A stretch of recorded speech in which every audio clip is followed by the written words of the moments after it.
যে আপনারা জানেন যে কিছুক্ষণ আগে হিন্দু বৌদ্ধ খ্রিস্টান ঐক্য পরিষদের একটি প্রতিনিধি দল তারা আপনারা জানেন যে দেশনেত্রী বেগম খালেদা জিয়ার যে ইন্তেকালের পরিপ্রেক্ষিতে বিএনপির গুলশানস্থ যে কার্যালয়ে যে শোক বই খোলা হয়েছে সেখানে তারা সেই শোক বইয়ে তাদের অভিব্যক্তি প্রকাশ করা এবং স্বাক্ষর করতে এসেছিলেন এবং একই সাথে তাদের ভারপ্রাপ্ত চেয়ারম্যান মহোদয়ের সাথে তাদের কথা বলার সুযোগ হয়েছিল। সেখানে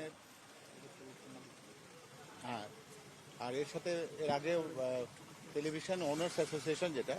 তাদেরও প্রতিনিধিবৃন্দ তারা এসেছিল এবং তারা একই সাথে শোক বইতে তাদের অভিমত এবং তাদের শোক প্রকাশ করেছেন এবং স্বাক্ষর করেছেন। তো এখানে মূলত যে কথাটি আছে যারা এই ঐক্য পরিষদের পক্ষ থেকে দেশনেত্রী বেগম খালেদা জিয়া যেভাবে বাংলাদেশের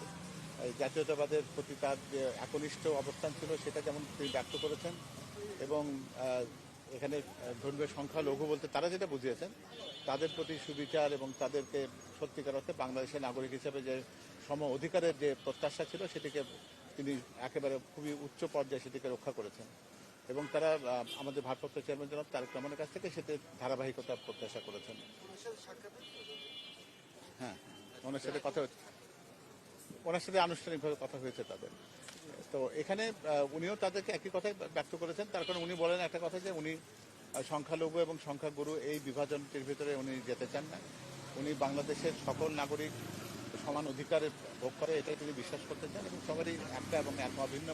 পরিচয়, আমরা সবাই বাংলাদেশি, সবার আগে বাংলাদেশ, এই কথার উপরে তিনি প্রতিষ্ঠিত থাকতে চান এবং আগামী দিনে সবার সম অধিকার নিশ্চিত হবে সেটা তাদেরকে তিনি নিশ্চিত করেছেন। ধন্যবাদ।